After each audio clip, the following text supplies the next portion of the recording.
Akizungumza wakati wa ufunguzi wa mafunzo hayo, naibu katibu mkuu Wizara ya Fedha Jennifer Omolo amesema kuwa waandishi wa habari wana nafasi muhimu katika kusaidia jamii kufuatilia kwa karibu matumizi ya fedha za serikali. Ni matumaini yangu kwamba mafunzo haya ni muhimu katika kuwajengea uelewa ambao utatumika vizuri katika kuhabarisha Watanzania pamoja na wote tunaoweza kuwafikia.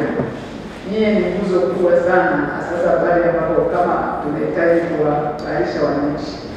Niwasihi kulitumia jukwaa hili kama fursa muhimu ya kujifunza, kujadili na kubadilishana uzoefu na pia ushauri juu ya masuala ya usimamizi wa shughuli za mnyororo wa ugavi. Kwa hiyo mkieleweshwa kwa undani zaidi katika hizi core issues, actually hapo ndio tunabeba mali.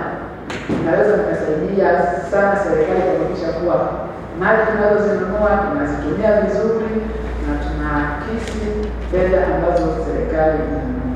Yale matumizi yanaweza kufikia wananchi.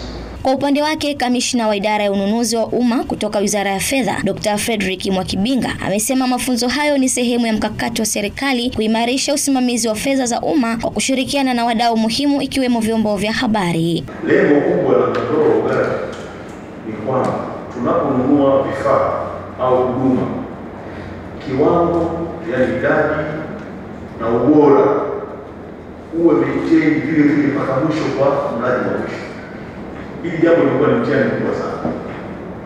Vifaa vinaweza kununuliwa vizuri kabisa kwa kuzingatia ndipo yote, lakini baada ya ununuzi tutakapopokea na kuendelea, kunakuwa hakuna uendelezo unazofuatilia kwa urahisi ili kudhibitisha kama kule mwisho umefika vikiwa kamili na katika ubora.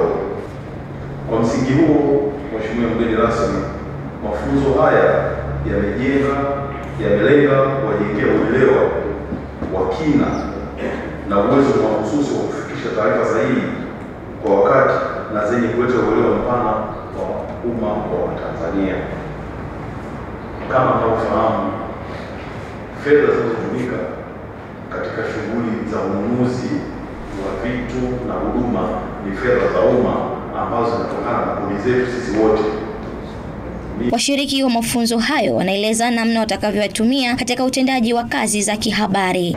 Yanatuongezea uwezo mkubwa wa kufahamu programu mbalimbali ambazo zinakuwa zinatekelezwa na serikali ya Jamhuri ya Muungano wa Tanzania, hasa ikizingatia kwamba Wizara ya Fedha ni wizara mama. Kwa hiyo kama ni wizara mama, kuna mambo mengi sana ambayo yanafanyika, kuna miradi ya kimkakati ambayo inafanyika, kuna programu mbalimbali ambazo zinafanyika pia. Na tunafahamu jukumu la wahariri ni kukaa katika vyombo vya habari, kupokea taarifa mbalimbali na kuzihariri na kuhakikisha kwamba zinafikishwa kwa umma wa Tanzania katika misingi na weledi ule wa kihabari. Hivyo kama wanahabari tuna wajibu kuelimisha pia, na ndio mchango wetu sisi kama wanahabari. Wananchi wajue kwamba serikali huwa inapanga, inanunua na baadaye inagawa. Sasa kwenye kugawa pale ndio matokeo yake yanaonekana, matokeo chanya ama hasi. Kama matokeo chanya, maana yake vitu vimepelekwa sehemu husika na wananchi wamenufaika. Matokeo hasi ni yale kwamba vitu vimenunuliwa, havijasimamiwa, hazijafika maeneo husika yanayotakiwa. Messia John, Abudi TV.